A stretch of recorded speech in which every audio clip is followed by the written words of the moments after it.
ഇവിടെ വന്ന ആശാ വർക്കർ വരെ ഞാൻ ലക്ഷദ്വീപ് പോണേന് 2 ദിവസം മുന്നേ വന്ന് പറഞ്ഞ എന്താ അറിയോ, ശ്രദ്ധിക്കണം കേട്ടോന്ന് പറഞ്ഞു. എന്തായാലും 2 വയസ്സ് 3 വയസ്സൊക്കെ കഴിഞ്ഞിട്ട് മതി അടുത്ത കുട്ടി എന്ന് പറഞ്ഞു. ആശാ വർക്കർ പോയില്ല. ആശാ വർക്കർ പോയിട്ട് അംഗനവാടി എത്രയും മുന്നേ അടുത്ത വിശേഷമായി. പിന്നെ ആശാ വർക്കറിനെ ഫേസ് ചെയ്യണം. അടുത്ത മാസം വരും. അപ്പൊ ആശാ വർക്കറിനോട് എന്തോ എങ്ങനെ പറയുന്നുള്ളൊക്കെ ഇവളുടെ ടെൻഷൻ ഉണ്ടായിരുന്നു. എനിക്ക് എന്റെ ജീവിതത്തിലെ ഏറ്റവും വലിയ ടാസ്ക് ഞാൻ നേരിടാൻ വേണ്ടി പോവാണ്. ഇന്ന ലേബർ റൂമിൽ എന്താ പറയുമല്ലോ,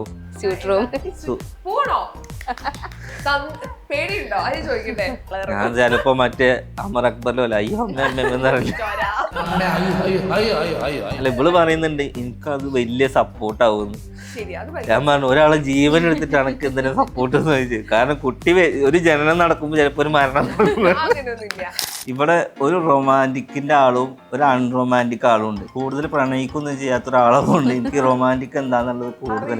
അതിൽ കിച്ചണിലൊരു ഇഷ്യൂ നടന്നിട്ട് ഇവള് പറയുന്നുണ്ട് എനിക്കൊന്ന് വാരി തരീന്ന് പറയുന്നുണ്ട്. അത് മുന്നേ വാരി തിന്ന് പോകുന്നതാണ്. ഞാൻ പുറത്തേക്ക് ഇറങ്ങിയപ്പോൾ നിജാസും ചക്കരി ചോറ് വാരി കൊടുക്കും. അത് കണ്ടുകൊണ്ട് ഇവള് ഞാൻ അപ്പം തന്നെ ഞാൻ എന്താക്കിയത് അത് റീലാക്കി. അത് നമ്മളെ ജീവിത കണ്ടന്റായി മാറുന്നുണ്ടോന്ന് ഇടയ്ക്ക് ഞാൻ തോന്നാറുണ്ട്. അല്ല അതിന്റെ ഇടയ്ക്ക് ഞങ്ങളൊരു കൗൺസിലറെ പോയി കണ്ടു. കുടുംബത്തിലുള്ള ഒരു ബാപ്പനെ കല്യാണം കഴിച്ചുണ്ടാവും. ഇന്ന് വരെ ചെയ്തു കൊടുക്കാത്തതായിട്ട് ഒന്നുമില്ല. കാരണം ഇനി ഇവൾക്ക് ഇനി ഇവിടെ കാണാൻ പറ്റാത്ത സ്ഥലങ്ങളൊക്കെ കണ്ടിട്ടുണ്ട്.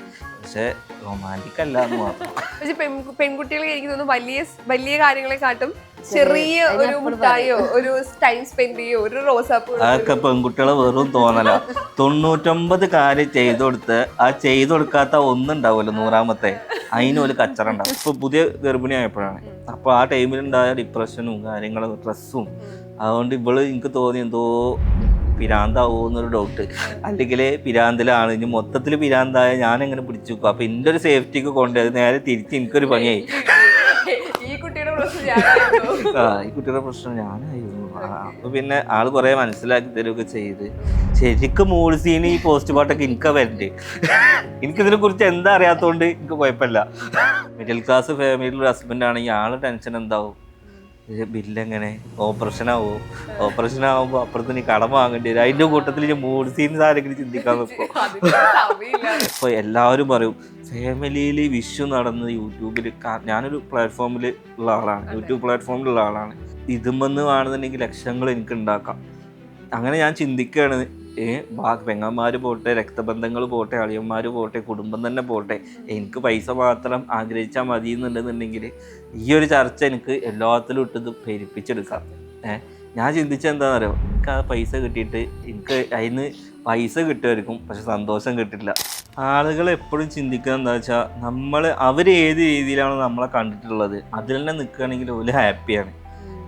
നമ്മൾ ഒന്നിട്ട് അതായത് ജീവിതശൈലി ഒന്ന് മാറി എല്ലാ സൗകര്യങ്ങളും കൂടുമ്പോഴാണ് നമുക്ക് ശത്രുക്കൾ കൂടുന്നുള്ളത് വാസ്തവമാണ്. നമുക്ക് സൗകര്യം കൂടുമ്പോൾ നമുക്ക് ശത്രുക്കൾ കൂടും, നമുക്ക് സന്തോഷങ്ങൾ കൂടുമ്പോൾ ആളുകൾ നമ്മൾ വിട്ടുപിരിയും, ഒക്കെ ഉള്ള കാര്യമാണ്. ഞാൻ മനസ്സിലാക്കിയ എന്താണെന്ന് വെച്ച് കഴിഞ്ഞാൽ പൈസ ഉള്ളവരെ വില ഉള്ളൂ. ചില സമയത്ത് ജയിക്കും, കൂടുതലും തോക്കും. നമുക്ക് ചിലപ്പോൾ നഷ്ടപ്പെടുന്നേക്കാൾ കൂടുതൽ ചിലപ്പോൾ നമുക്കത് വലിയൊരു ഇതായിട്ടാണ് ഞാൻ കണക്കാക്കാൻ. ഇവിടെ ഇങ്ങനെ വെറുതെ ഇരിക്കാണ്ട് എന്തെങ്കിലും പഠിക്കാൻ പോയാലോ എന്ന് ആലോചിക്കായിരുന്നു. മോളെ അതിനൊക്കെ പോയാൽ നിനക്ക് ഇപ്പോഴുള്ള ഫ്രീ ടൈമും കൂടി ഇല്ലാണ്ടാവേ. ഫ്രീ ആണോ? ഫ്രീ ആണെങ്കിലേ മോളെ തെങ്ങുമ്പോ കയറിയിട്ട് തേങ്ങ ഇട്ട് തരുമോ? ഫ്രീ ആവുമ്പോ മതി. മോളെ ഫ്രീ ടൈമിൽ ഇതൊക്കെ ചെയ്യാനാണോ ആഗ്രഹിച്ചത്? എന്നാ ഫോൺ എടുക്കൂ, എൻട്രി ആപ്പ് ഇൻസ്റ്റാൾ ചെയ്യൂ. ജീവിതത്തിന്റെ വിധി മാറാൻ ഒരു എൻട്രി മതി. ഹായ് ഹലോ നമസ്കാരം. സൈനസ് വിത്ത് പ്ലസിന്റെ എല്ലാ പ്രേക്ഷകർക്കും സ്വാഗതം. This is me Shijina Jose Prakash. ഇന്ന് എൻ്റെ കൂടെയുള്ളത് മലയാള പ്രേക്ഷകർക്ക് ഒത്തിരി ഇഷ്ടമുള്ള ഒരു യൂട്യൂബ് ഫാമിലിയാണ്. എനിക്ക് ഇവരുടെ എത്ര സംസാരിച്ചാലും മതിയാവാത്ത 2 പേരാണ്. ഇവരുടെ ഓരോ സന്തോഷത്തിലും നമ്മളും പാട്ടാവാറുണ്ട്. നഫ്ലിക, സുനുത, സ്വാഗതം. And first of all congratulations. എന്തിനാ കഴിഞ്ഞ പ്രാവശ്യം വന്നപ്പോ വേറൊരു സന്തോഷമായിരുന്നു. ഓരോ പ്രാവശ്യം നിങ്ങൾ വരുമ്പോ ഓരോ സന്തോഷമാണ്. അത് നമുക്കൊരു സന്തോഷമാണ് അല്ലേ? ആളുടെ ഇപ്പൊ എത്ര മാസമായി? 8 മാസമായി. ദിവസങ്ങൾ മാത്രമേ ഉള്ളൂ പ്രസവിക്കാൻ. കുറച്ച് ദിവസങ്ങൾ മാത്രമല്ല. ഞാൻ വീഡിയോയിലെ കണ്ടോ, നീ വെയിറ്റ് ഒന്നും അധികം എടുക്കില്ല, ഇപ്പൊ പെറുന്നു. സംഭവം അതെന്താ സംഭവിച്ചാ ഇത് നമ്മള് അധികം പറഞ്ഞില്ല ആരോടും. സർപ്രൈസ് ആയിട്ട് വെച്ചത്. ആർക്കും അല്ല, ഞങ്ങൾക്ക് തന്നെ ഒരു സർപ്രൈസ് ആണ്. ഞാൻ ഇവിടെ ഈ ഒരു സംഭവം പറയുന്ന ടൈമില് ഞാൻ ലക്ഷദ്വീപാണല്ലേ, ഇവിടെ പറയും ഇക്ക 2 ലൈന് വന്നു പറഞ്ഞു. ആ 2 ലൈന് വന്നിട്ട് അതിനെന്താ എനിക്കറിയില്ലല്ലോ, നമ്മളിത് പ്രതീക്ഷിച്ചില്ല. പിന്നെ പറഞ്ഞു, പിന്നെ ഇവിടെ ആകെ കരച്ചിലും പൊരിച്ചിലും. കാരണം നമ്മളെ മൂത്ത കുട്ടിക്ക് അന്ന് എത്ര 6 മാസം, ഒരു വയസ്സായിട്ടില്ല. 1 വയസ്സായിട്ടില്ല. 1 വയസ്സായില്ല. അപ്പോഴേക്കും അടുത്ത പ്രഗ്നൻസി എന്ന് പറഞ്ഞപ്പോൾ ഞാൻ ഇവിടെ പ്രാങ്ക് ആക്കാന്ന് വിചാരിച്ചു. എനിക്കിനിയിപ്പോ 3 മാസം ആയി കഴിഞ്ഞു അടുത്ത കുട്ടി എന്നാലും എനിക്ക് കുഴപ്പമൊന്നുമില്ല. നമുക്ക് സന്തോഷം മാത്രം, മക്കളെ നമുക്കൊരു വരാണല്ലോ. പക്ഷെ ഇവർക്ക് അങ്ങനെയല്ലല്ലോ. കാരണം ആ പെയിനും എന്താ പിന്നെ എനിക്കതിനെ കുറിച്ച് കൂടുതൽ അറിയില്ലായിരുന്നു. അപ്പൊ ഇവള് പറയണേ, അതാ നമ്മളെ മൂത്ത കുട്ടിക്ക് ഇത്രയല്ലേ ആയുള്ളൂ, ഇനി ഇതിന് പാല് കൊടുക്കൽ ഇതിന്റെ മുടങ്ങൂലേ എന്നൊക്കെ പറഞ്ഞപ്പോ അപ്പൊ പിന്നെ എനിക്കൊരു എന്തായി, ഒരു ഫീലായി. പിന്നെ ഞങ്ങള് ഒഴിവാക്കാൻ എന്തായാലും പ്ലാൻ ഉണ്ടായിരുന്നില്ല. പിന്നെ ആളുകളിൽ നിന്ന് മറച്ചു വെക്കാന്നുള്ള, കാരണം നമ്മുടെ വീഡിയോ നമ്മൾ മൊത്തം പബ്ലിക് ആവുകൊണ്ട് ഇത് പബ്ലിക്കിൽ പറഞ്ഞു കഴിഞ്ഞാൽ ആളുകൾ എങ്ങനെ റിയാക്ട് ചെയ്യും നിങ്ങൾക്ക് ശ്രദ്ധിച്ചുകൂടായിരുന്നു. ഇവിടെ വന്ന ആശാ വർക്കർ വരെ ഞാൻ ലക്ഷദ്വീപ് പോണതിന് 2 ദിവസം മുന്നേ വന്ന് പറഞ്ഞ എന്താ അറിയോ, ശ്രദ്ധിക്കണം കേട്ടോ എന്ന് പറഞ്ഞു. എന്തായാലും 2 വയസ്സ് 3 വയസ്സൊക്കെ കഴിഞ്ഞിട്ട് മതി അടുത്ത കുട്ടി എന്ന് പറഞ്ഞു. ആശാ വർക്കർ പോയില്ല. ആശാ വർക്കർ പോയിട്ട് അംഗനവാടി എത്തുന്നതിന് മുന്നേ അടുത്ത വിശേഷമായി. പിന്നെ ആശാ വർക്കറിനെ ഫേസ് ചെയ്യണം, അടുത്ത മാസം വരും. അപ്പൊ ആശാ വർക്കറിനോട് ഇത് എങ്ങനെ പറയുന്നുള്ളൊക്കെ ഇവളുടെ ടെൻഷൻ ഉണ്ടായിരുന്നു. പിന്നെ ഇതെങ്ങനെ വീട്ടില് ഉമ്മാരോട് പറയണമെന്നുള്ളതായിരുന്നു അടുത്ത ടെൻഷൻ ഉണ്ടായിരുന്നു. നമുക്ക് സന്തോഷമാണ്, പക്ഷെ മോളുടെ കാര്യം ആലോചിക്കുമ്പോ ഒരു വിഷമം ഉണ്ടാവും. 5ാമത്തെ മാസത്തിലാണ് ശരിക്കും വീഡിയോയില് പറയുന്നത് പ്രഗ്നന്റ് ആണെന്ന്. എനിക്കിപ്പോ ഇക്കാന്റെ കാര്യം ഞങ്ങൾ കേട്ടു. ഇതൊക്കെ ആസിഡ് എന്താ ഫീൽ ചെയ്ത് ശരിക്കും? കാരണം ഈ പറഞ്ഞ ഒരു ഉമ്മയാണ്, 1 വയസ്സായിട്ടില്ല, നമ്മൾ വേണം അത് ബാക്കി ഇപ്പൊ ഫിസിക്കലായാലും മെന്റലായാലും നമ്മൾ കുറച്ച് സ്ട്രോങ് ആവണം. സോ എങ്ങനെ ഡിസിഷൻ ഒക്കെ കൊച്ചു വേണ്ട അല്ലെങ്കിൽ കളയാമെന്ന ഡിസിഷൻ നിങ്ങൾ എടുത്തില്ല? അതിനാണ് ഭയങ്കര ഒരു, കാരണം ആളുകൾ ചിലപ്പോൾ മാറി ചിന്തിക്കാം, പക്ഷെ നിങ്ങൾ ആ ഒരു തോട്ടിലേക്ക് പോയില്ല. അതൊരു വലിയ കാര്യമാണ്. 2 രീതിക്ക് ആളുകൾ ചിന്തിച്ചായിരുന്നു. ഈ കുട്ടിക്ക് 1 വയസ്സല്ലേ, അപ്പൊ എന്തിനത് ഒഴിവാക്കിക്കൂടെയെന്ന്. പിന്നെ കുറച്ച് പേര് പറയുന്നുണ്ട്, എന്താണ് ഞങ്ങൾ അന്ന് ഒഴിവാക്കിയതാണ്, ഇപ്പൊ ഞങ്ങളൊരു കുഞ്ഞിന് വേണ്ടി കാത്തിരിക്കുകയാണ്. അപ്പൊ ഞാൻ ചോദിച്ചു, കാത്തിരിക്കണ്ട, അത് നമുക്ക് ഇതിലേറെ വലിയ സങ്കടമാവും. ഇതിപ്പോൾ എന്തായാലും നമുക്ക് ഇന്നത്തെ കാലത്ത് ഇപ്പോൾ പാലിൻ്റെയും ഒരു ഇതൊക്കെ അല്ലേ വരുന്നത്, അതിനുള്ള സജ്ജീകരണമൊക്കെ ഉണ്ടല്ലോ. അപ്പോൾ മാക്സിമം നമ്മൾ അത് അങ്ങനെ ചെയ്യുക, കാത്തിരിക്കണ്ടെന്ന് വിചാരിച്ച്. കാരണം എന്താ വെച്ചാൽ മക്കൾ വേണം. ഈ ഇപ്പം ഇത്രയും വലിയൊരു വീടുണ്ട്, ഈ വീട്ടിൽ ഉമ്മ റൂമിലുണ്ടാവും, ഞാനും ഓള് ഈ റൂമിലുണ്ടാവും, പെങ്ങന്മാരൊക്കെ ദൂരെയാണ്. അപ്പോൾ പിന്നെ ആരും ഇല്ലല്ലോ, അപ്പൊ മക്കൾ ഉണ്ടായിക്കോട്ടെ. അതെ, വീട്ടില് മക്കളൊരു ഐശ്വര്യമാണ്. ശരിക്കും സിനിമ എങ്ങനെയാ ശരിക്കും അതിനെ ഓവർകം ചെയ്ത് മെന്റലി പ്രിപ്പയർഡ് ആയത്? ഞാൻ ഫസ്റ്റ് ഇത് കാരണപ്പോൾ ഭയങ്കര കരച്ചിലും ഇതൊക്കെയാണ്. കാരണം ഇത് ഉണ്ടായേനല്ല നമുക്ക് മോളെ കാര്യം ആലോചിച്ചിട്ട്. അപ്പം ഞാൻ ഇങ്ങനെ ഇക്കാരോട് പറഞ്ഞപ്പോൾ ഇക്കാൻ എന്നെ സമാധാനിപ്പിച്ച് സാരമില്ല എന്നൊക്കെ പറഞ്ഞിട്ട് ഇങ്ങനെ ഇതാക്കി. പിന്നെ ഞാനെന്നെ എൻ്റെ മനസ്സിനെ പറഞ്ഞ് പഠിപ്പിക്കൽ തുടങ്ങി, അക്സെപ്റ്റ് ചെയ്യണം എന്നുള്ളത്. അങ്ങനെയൊക്കെ ഇങ്ങനെ പോയി. എനിക്കാണെങ്കിൽ ഈ കുട്ടികളെ നോക്കാനും ഒന്നും അറിയില്ല. ഞാനെന്താ വെച്ചാൽ ഇതെങ്ങനെ ഉദാഹരണം അപ്പി എഴുതാൻ പോലും എനിക്ക് അറിയില്ല കുട്ടികളെ. അതായത് പിന്നെ അതൊക്കെ ഞാൻ പഠിച്ചു എന്നുള്ളതാണ്. അതൊക്കെ അതായത് ഒരു 3 മാസം എനിക്കതൊന്നും അറിയില്ല. ഇപ്പൊ ഞാൻ ഫുള്ള് എല്ലാം ചെയ്യും. പിന്നെ എങ്ങനെ ഉറക്കാൻ ഇപ്പോഴും പഠിച്ചില്ല. പക്ഷെ കുട്ടിക്ക് എന്താന്ന് വെച്ചാൽ രാവിലെ കിന്ന വേണം, രാത്രി ഓളി വേണം. അപ്പൊ രാത്രി എന്താ വെച്ചാൽ ഓൾക്ക് തിരിഞ്ഞു കിടക്കാനും ഇതാക്കാനൊക്കെ ബുദ്ധിമുട്ടാവുകൊണ്ട് കുട്ടി എൻ്റെ അടുത്ത് ഉറങ്ങൂല്ല. അപ്പൊ അങ്ങനത്തെ ഒക്കെ കുറച്ച് പ്രശ്നങ്ങൾ അങ്ങനെ കുറെ ഓളെ അനുഭവിക്കുന്നുണ്ട്. ഇപ്പൊ എന്താ വെച്ചാൽ ഡെലിവറി എടുക്കാനായല്ലോ, പോക്ക് ഇന്നെ വേണം രാത്രി കിടക്കുമ്പോ. അപ്പൊ ഞാൻ അക്കനോട് ഇങ്ങനെ പറയും, ആ ടൈമിൽ പെട്ടെന്ന് മാറ്റുമ്പോ ഒരു ഇടങ്ങാറാഞ്ഞ് നിങ്ങളിങ്ങനെ എടുത്ത് കടത്തി ഇങ്ങനെ ശീലിക്കണം എന്നിങ്ങനെ പറയൂ. പകല് മോക്ക് ഇന്ന പറ്റൂല, ഇപ്പൊ എണീച്ച് വരുമ്പോക്കെ കൊടുക്കും. അപ്പൊ ഇന്നെ പറ്റും. ഇപ്പം ഉമ്മ എന്ന നിലയില് ഇപ്പം ഈ പോകുന്ന ഒരു സിറ്റുവേഷൻ ഉണ്ട്, അല്ലെങ്കിൽ കടന്നു പോകുന്ന ഒരു ഈ കഴിഞ്ഞ മാസങ്ങൾ നോക്കുകയാണെങ്കിലും സ്റ്റിൽ ഇപ്പോഴാണെങ്കിലും ഇനിയിപ്പോ കുറച്ചേ ഉള്ളൂ ന്യൂ ബേബി വരാൻ വേണ്ടിയിട്ട്. പക്ഷെ ആ കടന്നുപോയ സമയത്ത് ഇപ്പം ഇത്തരം കമന്റ്സുകൾ വരുന്നു, അല്ലെങ്കിൽ നമ്മൾ ആളുകൾ മനസ്സിലാക്കാത്ത സിറ്റുവേഷൻ വരുന്നു. പക്ഷെ നമുക്കേ നമ്മുടെ സിറ്റുവേഷൻ അറിയാം, ചിലപ്പോൾ നമുക്ക് എല്ലാവരെയും പറഞ്ഞ് മനസ്സിലാക്കാനുള്ള അവസ്ഥ വരില്ല. സോ അത് എങ്ങനെയാ ശരിക്കത്? ഞാൻ ഇങ്ങനെ കരയും. ഇപ്പോഴും ആൾക്ക് വിഷമം വരുന്നത് ഭയങ്കര വിഷമക്കാരിയാ. അങ്ങനെ കാണുമ്പോ ഭയങ്കര സങ്കടാവും, കാരണം നമ്മളെ അവസ്ഥ ആർക്കും അറിയില്ലല്ലോ. പിന്നെ ഇങ്ങനെയൊക്കെ സമാധാനിപ്പിക്കും. കൂടെ സപ്പോർട്ട് ചെയ്യാൻ ഒരാളുണ്ടാവല്ലേ, പറഞ്ഞു തരുമ്പോ കൂടെ ഓരെന്തോ പറഞ്ഞോട്ടെ. ഒരു പേഴ്സൺ വരാന്ന് പറയുന്നത്. പക്ഷെ അതൊക്കെ ഇപ്പോഴാട്ടെ പറയണേ. ഇന്റർവ്യൂ ക്യാമറ ഓഫായി കഴിഞ്ഞാൽ ഇന്നൊരു സപ്പോർട്ട് ഇല്ലാന്നറിയാം. കൂടെ എനിക്ക് തോന്നുന്നു ഇമോഷൻസിന് സപ്പോർട്ട് ചെയ്യുന്ന ഒരു ഹസ്ബൻഡ് കിട്ടാന്ന് പറയുമ്പോൾ അതിനൊക്കെ ഭയങ്കര സപ്പോർട്ടാട്ടോ. അങ്ങനെ എന്തെങ്കിലും ഇതൊക്കെ വന്നു കഴിഞ്ഞാൽ ഇങ്ങനെ പറയും, ഓലെ എന്തേലും പറഞ്ഞോട്ടെ, ഈ എന്തിനാ നോക്കണേക്കും. അമ്മ അവനവന്റെ കാര്യം നോക്കിയാ പോരെ. ഉപ്പമോളാണോ? രാവിലെ രാവിലെ ഉപ്പമോളും രാത്രി ഉമ്മമോളും. ഉമ്മമോളുമാണ് അല്ലേ? ഇതാ കരയുന്നിരുന്നിട്ട്. ഇമോഷണൽ ഇനി ദിവസങ്ങൾ മാത്രമേ ഉള്ളൂ. എനിക്ക് എന്റെ ജീവിതത്തിലെ ഏറ്റവും വലിയ ടാസ്ക് ഞാൻ നേരിടാൻ വേണ്ടി പോവാണ്. ഇന്ന ലേബർ റൂമിൽ എന്തൊക്കെ പറയുമല്ലോ, സ്യൂട്ട് റൂം. പോണോ? പേടിയുണ്ടോ? അത് ചോദിക്കട്ടെ. ഫസ്റ്റത്തെ പ്രഗ്നൻസിയിൽ ഉണ്ടായിരുന്നില്ലല്ലോ? ഇല്ല, ഇപ്പൊ സൂട്ട് റൂം തെരഞ്ഞെടുത്തെടുക്കുക. നല്ല തീരുമാനം. അതിന് ഓൾറെഡി പ്രിപ്പയർഡ് ആയിട്ട്. ഞാൻ ഒരിക്കലും പ്രിപ്പയർഡ് അല്ലല്ലോ. കാരണം എനിക്കെന്താ വെച്ചാൽ ഒരാളെ കരച്ചിലേക്കുമ്പോ ഞാൻ പെട്ടെന്ന് എനിക്ക് ഫീൽ ആവും. അടിയും തന്നെ കുഞ്ഞിന്റെ മനസ്സാന്നൊക്കെ എന്താ പറയുന്നത്? ഈ ഒരു ഐഡിയ ആരാ ശരിക്കും കൊണ്ടുവന്നത്? ആരുടെ ആഗ്രഹമായിരുന്നു? അത് ചക്ക സിസ്റ്ററിന്റെ സൂട്ട് റൂം ആയിരുന്നു. ചക്കര. അതായത് ഇപ്പൊ ഈ വീട്ടിലെ സംഭവം എന്താണെന്നറിയോ? ഇവിടെ ഒരു റൊമാൻറ്റിക്കിന്റെ ആളും ഒരു അൺറൊമാൻറ്റിക് ആളും ഉണ്ട്.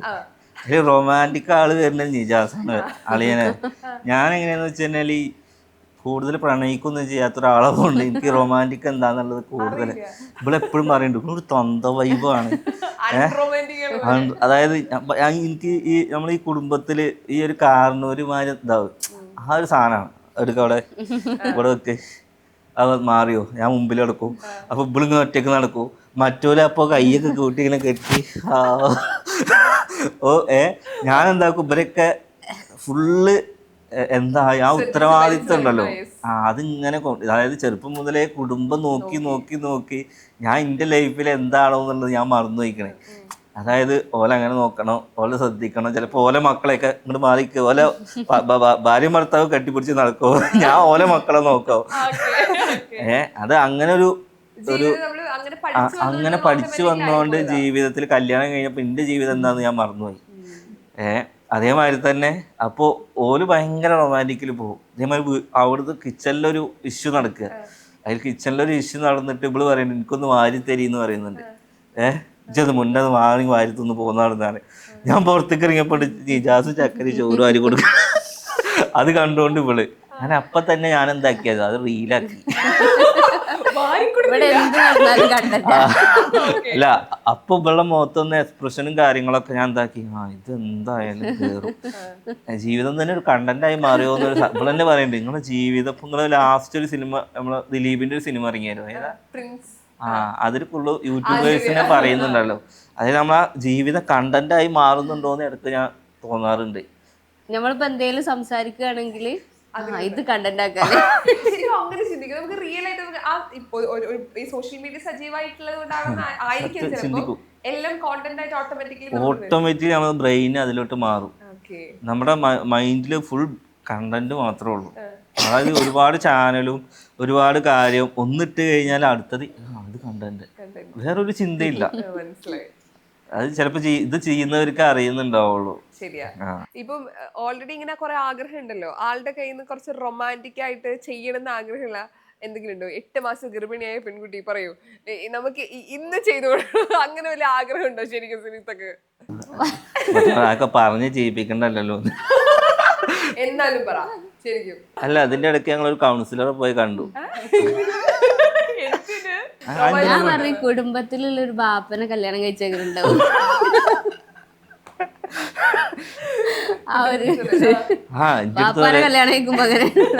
അപ്പോഴാണ് എനിക്കിത് മനസ്സിലാവണം കേട്ടോ. നമ്മളൊരു പ്രശ്നങ്ങള് വേറൊരാള് പറഞ്ഞു തരുമ്പോൾ, അതായത് നമ്മളെ റിലേറ്റീവ് ആയിട്ടുള്ള ആളുകളല്ല, പുറത്തൊരു ഡോക്ടറോ അല്ലെങ്കിൽ ഒരു സൈക്കാട്രിക്കോ നമ്മളെ കൺസൾട്ട് ചെയ്യുമ്പോഴാണ് നമ്മുടെ പോരായ്മകൾ നമുക്ക് മനസ്സിലാവുക. ഇവിടുന്നൊക്കെ ആരെങ്കിലും പറയാം അതൊക്കെ പോട്ടെ എന്ന് പറയും. അവിടെ ചെന്നിട്ട് വന്നിട്ട് ഇവള് പറഞ്ഞത് മൊത്തം എൻ്റെ ഈ കാര്യങ്ങളാണ്. അപ്പം ഞാൻ അങ്ങനെ ആലോചിച്ചപ്പോൾ സംഭവം ശരിയാണ്. ഞാൻ ഫുൾ കണ്ടന്റ് ഫുള്ള് എന്താണ് തന്ത ആ ഒരു തന്നെയാണ് സത്യത്തിൽ. ഞാൻ പറയാലോ, പക്ഷെ ഇന്ന് വരെ ചെയ്തു കൊടുക്കാത്തതായിട്ട് ഒന്നുമില്ല. കാരണം ഇനി ഇവൾക്ക് ഇനി ഇവിടെ കാണാൻ പറ്റാത്ത സ്ഥലങ്ങളൊക്കെ കണ്ടിട്ടുണ്ട്. ആ വീട് വേണം എന്ന് പറഞ്ഞ വീട് തന്നെ സാധിച്ചു കൊടുത്തു, എല്ലാ ആഗ്രഹങ്ങളും സാധിച്ചു കൊടുത്തിട്ടുണ്ട്. പക്ഷെ റൊമാൻറ്റിക് അല്ല എന്ന് മാത്രം. പക്ഷെ പെൺകുട്ടികളെ എനിക്ക് തോന്നുന്നു വലിയ വലിയ കാര്യങ്ങളെക്കാട്ടും ചെറിയ ഒരു മുട്ടായോ, ഒരു ടൈം സ്പെൻഡ് ചെയ്യോ, ഒരു റോസാപ്പൂ, അതൊക്കെ പെൺകുട്ടികളെ വെറും തോന്നല. 99 കാര്യം ചെയ്തു കൊടുത്ത് ആ ചെയ്തു കൊടുക്കാത്ത ഒന്നുണ്ടാവുമല്ലോ 100ാമത്തെ, അതിന് ഒരു കച്ചറ ഉണ്ടാവും. ഞങ്ങൾക്ക് അതൊരു ചിലപ്പോ അതൊരു മുട്ടുസൂചിയാവും. അതിന്റെ അപ്പുറത്ത് നമ്മൾ ഹിമാലയം കൊണ്ടുപോകാൻ പറഞ്ഞാൽ അവിടെയൊക്കെ കൊണ്ടുപോയിട്ടുണ്ടാവും. ആ മുട്ടുസൂചി അവിടുന്ന് വാങ്ങിക്കൊടുത്തില്ലേ അതിന് ഒരു കച്ചറ ഉണ്ടാവും. അല്ലേ സംഭവം അതൊക്കെ തന്നെ. സ്നേഹമാണ് വേണ്ടത് അല്ലേ? സ്നേഹമാണ് വേണ്ടത്. ഈ കൗൺസിലിംഗ് കൊണ്ട് എന്തെങ്കിലും ഒരു ഉപകാരം ഉണ്ടായിരുന്നോ? കുറച്ചു ദിവസമൊക്കെ എനിക്കൊരു സമാധാനം ഉണ്ടായിരുന്നു. അത് ആ ടൈമിൽ ഇവൾക്ക് എന്താന്ന് വെച്ച് കഴിഞ്ഞാല് ഈ ഡിപ്രഷൻ, ഞാൻ പറഞ്ഞല്ലോ ഇപ്പൊ റീസെന്റ് എത്ര ഉണ്ട്, ഒരു 6 മാസം. അതായത് ഈ അലേഹം ഇപ്പൊ പുതിയ ഗർഭിണിയായപ്പോഴാണ്. അപ്പൊ ആ ടൈമിലുണ്ടായ ഡിപ്രഷനും കാര്യങ്ങളും സ്ട്രെസ്സും, അതുകൊണ്ട് ഇവള് എനിക്ക് തോന്നി എന്തോ പിരാന്താവോ എന്നൊരു ഡൗട്ട്. അല്ലെങ്കിൽ പിരാന്തിലാണ്, ഇനി മൊത്തത്തിൽ പിരാന്തായ ഞാൻ എങ്ങനെ പിടിച്ചു വെക്കും. അപ്പൊ എന്റെ ഒരു സേഫ്റ്റിക്ക് കൊണ്ടുപോയത് നേരെ തിരിച്ച് എനിക്കൊരു പണിയായി. ഈ കുട്ടിയുടെ പ്രശ്നം ഞാനായിരുന്നു. അപ്പൊ പിന്നെ ആള് കുറെ മനസ്സിലാക്കി തരുകയൊക്കെ ചെയ്ത്, പിന്നെ ഇവൾക്ക് പറഞ്ഞു കൊടുക്കാനൊക്കെ പറഞ്ഞു കൊടുത്ത്, അങ്ങനെ ലൈഫ് അങ്ങനെയാണല്ലോ. നമ്മളത് ഓരോ കാര്യങ്ങളും മനസ്സിലാക്കാം. ഒരു റൊമാൻറ്റിക് ഇക്കാലം ഞങ്ങള് ശരിക്കും എവിടെയും കണ്ടിട്ടില്ല. ഇല്ല, കണ്ട ആൽബത്തിലുണ്ട്. അത് അഭിനയമല്ലേ, അത് ഡയറക്ടർ അവിടുന്ന് പറയും. പിന്നെ എന്നാലും ഞാൻ ഭയങ്കര ഡിസ്റ്റൻസ് കീപ്പ് ചെയ്തായിരുന്നു. തുടരുതിട്ടോ ഇപ്പൊ ആളുകൾ കമന്റ് വരും ട്ടോ. അല്ല അങ്ങനെയല്ല, ഇപ്പൊ ബിഗ് ബോസിൽ ഒരു അനീഷ് ഉണ്ടായിരുന്നല്ലോ, അങ്ങനത്തെ ഒക്കെ ഒരു ചിന്താഗതി. ഞാൻ പറഞ്ഞോളൂ ഞാൻ ബിഗ് ബോസ് പോവാണ്, നിങ്ങൾ അന്ന് ഞാൻ ഒഴിവാക്കുന്നു. അവിടെ പോയിട്ട് പേളിമാണി അവിടുന്ന് പ്രണയിച്ചു. പിന്നെ ആരാ ഇപ്പൊ ഗബ്രിയും ജാസി അങ്ങനെ പോണ്ട് പറഞ്ഞു. ഞാൻ എന്തായാലും അതിലേക്ക് പോകില്ല. അത് വൈഫുമാർക്ക് പേടി ഇതല്ല, നിങ്ങളുടെ തനി സ്വഭാവം പുറത്താവുമല്ലോ. പിന്നെ നൈഫിലൊക്കെ അവിടെ റൊമാൻസ് പരിപാടി ഇവിടെ ഇല്ലാത്തതുകൊണ്ട് അവിടെ പേടിക്കണ്ട, അതവിടെ കാണാൻ പറ്റില്ല. അതൊക്കെ ആൾക്ക് വിശേഷമായതിനു ശേഷം ഇങ്ങനെയുള്ള മൂഡ് സ്വിങ്സ് എന്തെങ്കിലും വന്നു? ഏറ്റവും കൂടുതൽ വന്നൊരു ചേഞ്ച് എന്താ ശരിക്കും? ആദ്യത്തേല് ഭയങ്കര എന്ന് പറഞ്ഞാൽ ആ ടൈമില് ഒന്നാമത് ഞാൻ അൺറൊമാൻറ്റിക് ആണല്ലോ. ആ ടൈമിൽ ഞാൻ ഇവിടെ പുല്ല് ഉണ്ടായിരുന്നേ ഇല്ല.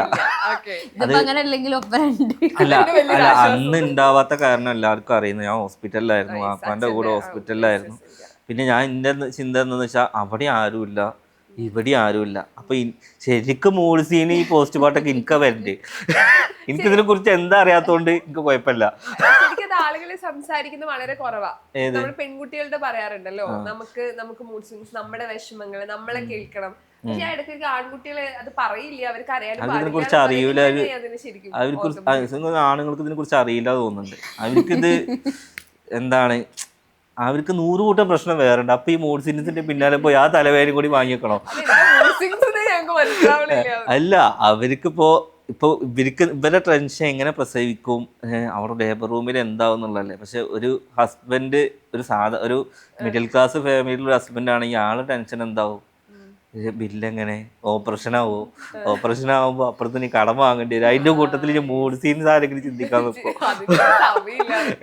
അതിനൊന്നും ഞങ്ങള് കാത്തിരിക്കും ഒരുമിച്ച് എന്തായാലും കാണാമല്ലോ. ഓക്കെ, ഈ പ്രഗ്നൻസി എന്തായാലും ലൈവായിട്ട് ആള് കാണും. സോ അതിന്റെ റിയാക്ഷൻ എന്തായിരിക്കും അതൊന്നും പറയാൻ കഴിയൂല കേട്ടോ. ഞാൻ ചിലപ്പോ മറ്റേ അമർ അക്ബറിലോ അയ്യോ അമ്മ പക്ഷെ അത് വലിയ ആ ഒരു തോട്ട് അല്ല ഇവള് പറയുന്നുണ്ട് എനിക്കത് വലിയ സപ്പോർട്ട് ആവുന്നു. ഞാൻ പറഞ്ഞു ഒരാളെ ജീവൻ എടുത്തിട്ടാണ് എനിക്ക് എന്തിനാ സപ്പോർട്ട് എന്ന് ചോദിച്ചത്. കാരണം കുട്ടി ഒരു ജനനം നടക്കുമ്പോ ചിലപ്പോ ഒരു മരണം അങ്ങനെയൊന്നുമില്ല. പക്ഷെ അത് എല്ലാ ഹസ്ബൻഡ് അത് കാണണം. ചിലപ്പോ ഞാൻ അവളോട് പറഞ്ഞേ ഞാൻ നിക്കൊക്കെ ചെയ്യാം, പക്ഷെ ഇത് അഭിനയിക്കരുത്. അങ്ങനെയല്ല, നിങ്ങളത് ഇവളിന്റെ അടുത്ത് വന്നിട്ട് നിങ്ങളൊരു ഞാൻ പോകുന്നത് നിൽക്കറി നിങ്ങൾ ഒരു അമ്മയാവണം എങ്ങനെയാണെന്ന് അറിയണം. അപ്പൊ എന്റെ മനസ്സിലെന്താ ഇവള് ഞാൻ അറിയിക്കാൻ വേണ്ടി എന്തെങ്കിലും കാട്ടിക്കൂട്ടോ. ചിലപ്പോ ശരിക്കും ഉള്ളതാവും. ശരിക്കും അങ്ങനെ ഒരു ഓപ്പർച്യൂണിറ്റി ഇപ്പൊ ഉണ്ടെങ്കിൽ അത് ശരിക്കും നമ്മൾ അത് എക്സ്പീരിയൻസ് ചെയ്യാം. ചിലപ്പോ എക്സ്പീരിയൻസ് ചെയ്യാൻ വേറെ എന്തൊക്കെ ഉണ്ട് ഈ പറ്റത്തുള്ളൂ. ഇനി എപ്പോഴാന്ന് വെച്ചിട്ടാ എന്തായാലും experience എന്തായാലും ഞാനത് അക്സെപ്റ്റ് ചെയ്യാൻ തയ്യാറാണ്. അപ്പൊ കണ്ണടച്ച് നിക്കണോ? അങ്ങനെ ചെയ്യില്ല. അതിന്റെ റിയാക്ഷൻ എന്തായാലും നിങ്ങൾ വ്ലോഗ് ആയിട്ട് വരും ഞങ്ങൾ പ്രതീക്ഷിക്കാം. ഇപ്പൊ ചക്കര കയറ്റിന്ന് പറഞ്ഞില്ലേ, ചക്കര എങ്ങനെയുണ്ട്? അതിന്റെ ഇത് പറയൂ. അതാ പ്രശ്നേ. ഓ അതിനൊക്കെ കേറും. അതല്ല ഓര് പിന്നെ തെറ്റിയേ. അപ്പോൾ പറയാം കേട്ടിട്ടൊന്നും ഒരു കാര്യമില്ല, ഓ തെറ്റിയല്ലോ. ഓളറിയാം ആ വേദനയൊക്കെ മനസ്സിലാക്കി കഴിഞ്ഞാൽ നമ്മളെല്ലാം സ്നേഹിക്കും, നമ്മളോട് തെറ്റലൊന്നും ഉണ്ടാവില്ല. പിന്നെ പ്രസവമൊക്കെ കഴിഞ്ഞാൽ തെറ്റിയപ്പോൾ എന്നോട് പറയാം കേട്ടിട്ടൊന്നും ഒരു കാര്യമില്ല. തെറ്റുണ്ടോ തെറ്റുന്നൊക്കെ. തെറ്റേണ്ടതൊക്കെ തെറ്റു. അല്ല എന്തായാലും കേറണം, എന്താ അവിടെ നടക്കണമെന്ന് അറിയണല്ലോ. കഴിഞ്ഞോടെ ഞാൻ മീറ്റ് ചെയ്ത സമയത്ത് ആള് പ്രഗ്നന്റ് ആയിരുന്നു. എത്ര മാസം അപ്പൊ 6 months സംതിങ് എത്രയായിരുന്നു. അപ്പൊ ഞങ്ങൾ പറയാം എങ്ങനെയുണ്ട്, അപ്പൊ ആള് അതിന് റെഡിയാണ്. ഫസ്റ്റ് എക്സ്പീരിയൻസ് ആണല്ലോ. അമ്മയായ സമയത്ത് ബേബി വന്നതിന് ശേഷം ചക്കര തരാ ഉമ്മേനെ എങ്ങനെയാണ് നിങ്ങൾ ശരിക്കും കാണുന്നത്? വല്ല മാറ്റങ്ങൾ സംഭവിച്ച ആളില്? മാറ്റങ്ങൾ എന്താന്ന് വെച്ചാൽ ഓൾക്ക് പിന്നെ ഓൾറെഡി സിസ്റ്ററിന്റെ കുട്ടീനൊക്കെ എടുത്ത ശീലമുണ്ട്. പിന്നെ ഇതേമാതിരി ഉറക്കത്തിലെ അഡ്ജസ്റ്റ്മെന്റ് അങ്ങനത്തെ കാര്യം അതിപ്പോ എന്തായാലും ഉണ്ടാവുമല്ലോ. അങ്ങനെയൊക്കെ തന്നെ, പ്രത്യേകിച്ച് എനിക്കങ്ങനെ മാറ്റം തോന്നിയില്ല. തോന്നിയിട്ടില്ല. ഇവിടെ അതന്നെ ഒരു കുട്ടിയൊക്കെ ഉണ്ടായിന്നൊന്നും തോന്നുന്നില്ല. ഒരു ഉമ്മയെ ഫീൽ ഫീല് വന്നിട്ടില്ല. ചിലപ്പോ നിങ്ങളെ കൂടെ ഒക്കെ ഉള്ളതുകൊണ്ടായിരിക്കും. ചിലപ്പോ ഒരു തവണ ആള് പോയി തിരിച്ച് വരുമ്പോഴത്തേക്ക് ചില മാറ്റങ്ങളൊക്കെ ഫീൽ ചെയ്യും. നമ്മളാ മറ്റേ വിഷയത്തിൽ ചർച്ച അവസാനിപ്പിച്ചു. അപ്പൊ ആൾക്കാർ ഇത് മതി, നൗഫൽ അവരെ കുറ്റം പറഞ്ഞത് അത് വൈൻഡപ്പ് ആക്കട്ടെ.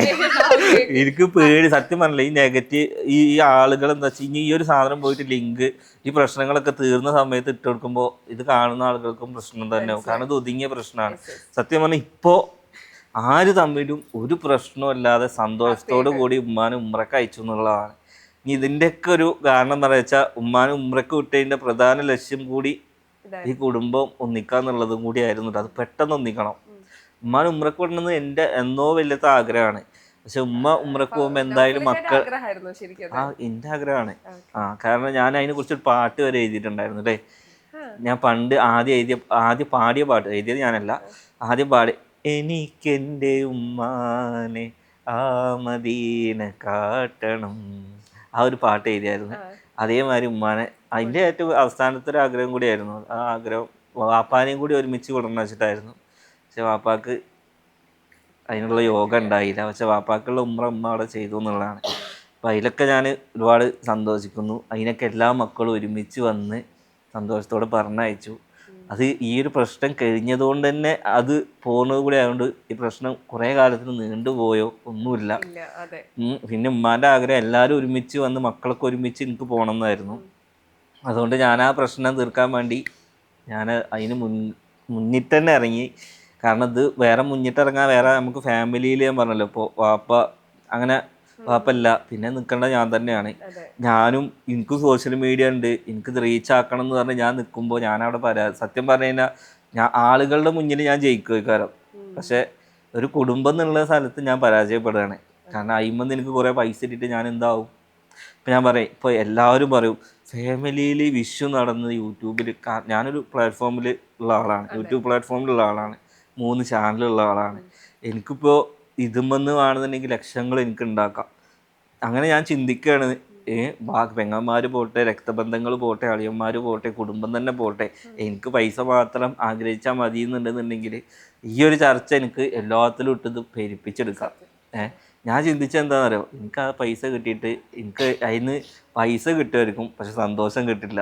സന്തോഷമാണല്ലോ ഒരു മനുഷ്യന് പൈസ വേണം, പക്ഷെ സന്തോഷം അതിലെ ഇമ്പോർട്ടൻ്റ്. സമാധാനം അല്ലാതെ കുറേ പൈസ, ഒരു കട്ടിൻ്റെ മുകളിൽ 1 കോടി രൂപ ഉണ്ട്, ഇപ്പുറത്ത് നമ്മൾ ഇങ്ങനെ ഇരിക്കുകയാണെന്നുണ്ടെങ്കിൽ ആ പൈസക്ക് അവിടെ വാല്യൂ ഇല്ല. ഇപ്പം ഡെയിലി വ്ളോഗ്സ് ആയതുകൊണ്ട് തന്നെ ആളുകളുടെ അഭിപ്രായം ചിലപ്പോൾ അങ്ങോട്ടും ഇങ്ങോട്ടൊക്കെ മാറിക്കൊണ്ടിരിക്കും. ഇപ്പം നമുക്ക് ചിലപ്പം അവരുടെ ഇഷ്ടത്തിന് ചിലപ്പോൾ വീഡിയോസ് ചെയ്യാൻ പറ്റില്ല. ഇപ്പം ഡെയിലി വ്ളോഗായിട്ട് നിങ്ങളുടെ ലൈഫ് നമ്മൾ കാണുന്നു. സെയിം ടൈം തുടക്ക സമയത്ത് ആളുകളുടെ ഭയങ്കര ഒരു സപ്പോർട്ട് ഉണ്ട്. കാരണം നിങ്ങളുടെ കഷ്ടപ്പാടും എല്ലാത്തിനും അവരുടെ കൂടെ ഉണ്ട്. നന്നാവണം എന്ന് ആഗ്രഹിച്ച് കമൻസുകളും ഭയങ്കര സപ്പോർട്ടായിരുന്നു. ഒരു സ്റ്റേജ് കഴിഞ്ഞ് ഒരു സക്സസ്ഫുൾ ആയി പോകുന്ന സമയത്ത് ഇതേ ആളുകൾ തിരിഞ്ഞ് ചിലപ്പം കമന്റ്സിലൂടെ വരാറുണ്ട്. എനിക്കൊന്ന് നൗഫലിക്കാന്റെ കരിയറിൽ നോക്കുമ്പോൾ അത് നമ്മൾ നേരിട്ട് കണ്ടിട്ടുള്ളത്. എനിക്കൊന്ന് വീട് പണിക്കൊക്കെ ശേഷമായിരിക്കും ചിലപ്പം നെഗറ്റീവ് കമന്റ്സ് ചെറുതായിട്ടൊന്ന് കൂടി വന്നത്. സോ അതിനൊരു റീസൺ എന്തുകൊണ്ടായിരിക്കും എന്ന് ചിന്തിച്ചിട്ടുണ്ടോ? അത് ആളുകൾ എപ്പോഴും ചിന്തിക്കുന്നത് എന്താ വെച്ചാൽ അവർ ഏത് രീതിയിലാണ് നമ്മളെ കണ്ടിട്ടുള്ളത് അതിൽ തന്നെ നിൽക്കുകയാണെങ്കിൽ ഒരു ഹാപ്പിയാണ്. നമ്മൾ ഒന്നിട്ട് അതായത് ജീവിതശൈലി ഒന്ന് മാറി എല്ലാ സൗകര്യങ്ങളും കൂടുമ്പോഴാണ് നമുക്ക് ശത്രുക്കൾ കൂടുന്നുള്ളത് വാസ്തവമാണ്. നമുക്ക് സൗകര്യം കൂടുമ്പോൾ നമുക്ക് ശത്രുക്കൾ കൂടും, നമുക്ക് സന്തോഷങ്ങൾ കൂടുമ്പോൾ ആളുകൾ നമ്മളെ വിട്ടു പിരിയും, ഒക്കെ ഉള്ള കാര്യമാണ്. ഞാൻ മനസ്സിലാക്കിയ എന്താണെന്ന് വെച്ച് കഴിഞ്ഞാൽ പൈസ ഉള്ളവരെ വില ഉള്ളൂ. അത് ജീവിതത്തിൽ നിന്ന് ഞാൻ പഠിച്ച ഒരു കാര്യമാണ്. പൈസ ഇല്ലാത്ത സമയത്ത് എൻ്റെ അടുത്ത് ഒരാളും ഉണ്ടായിരുന്നില്ല, പൈസ ഉള്ള സമയത്ത് എല്ലാവരും ഇങ്ങോട്ട് വരുന്നു. ആ ഒരു ഇതനുഭവിച്ചു. അപ്പം എന്നെ സംബന്ധിച്ചിടത്തോളം ഞാൻ എൻ്റെ ചെറുപ്പത്തിൽ ആ ഒരു ഇപ്പം പറ്റ ദാരിദ്ര്യത്തിൽ നിൽക്കുമ്പോൾ ഞാൻ ആഗ്രഹിച്ചത് ഈ ഒരു ജീവിതം മാത്രമേ ഉള്ളൂ. ഇതിൽ കൂടുതൽ അന്ന് എനിക്ക് ആഗ്രഹിക്കാൻ ഉണ്ടായിരുന്നില്ല. ഇന്ന് അൽഹംദുലില്ലാ ആഗ്രഹങ്ങളെല്ലാം സാധിച്ച് ഒരു ബാധ്യത, ഇവിടെ കുറച്ച് സ്വർണ്ണമുണ്ട്, ഒരു ബാധ്യത ഇല്ലാതെ ഇവിടെ ഇരിക്കുന്നുണ്ട്. നാളെ എന്താവുന്നൊന്നും അറിയില്ല. പക്ഷെ എന്നെ സംബന്ധിച്ചിട്ട് എനിക്കിതൊക്കെ ഇപ്പോൾ ആഗ്രഹിച്ചെല്ലാം കിട്ടിയെന്നുള്ളതാണ്. എനിക്ക് നൗഫലൊക്കെ ഭയങ്കര സ്ട്രേറ്റ് ഫോർവേഡ് ആയിട്ട് കാര്യങ്ങൾ പറയുന്ന ഒരാളാണെന്ന് തോന്നുന്നു. ഉള്ളത് അതുപോലെ പറയും. അങ്ങനെ ബാക്കിയുള്ളവർ എന്ന് വിചാരിക്കുന്നൊന്നുമില്ല. ഞാനായിട്ട് തന്നെ നിന്ന് സംസാരിക്കാം.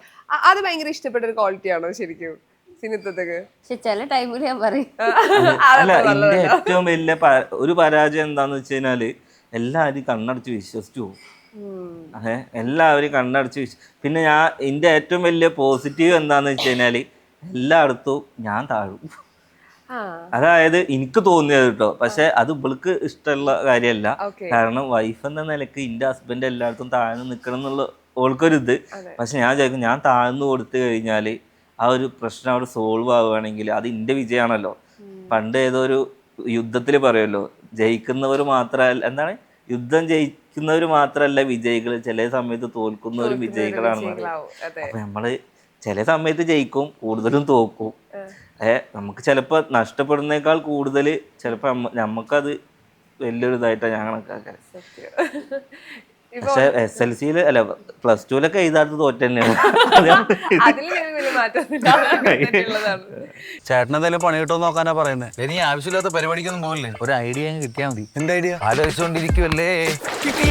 ഐഡിയ അളിയാ നീ ടെൻഷൻ അടിക്കില്ലേ, ഞാൻ പോയി ഐഡിയ കൊണ്ടുവരാം.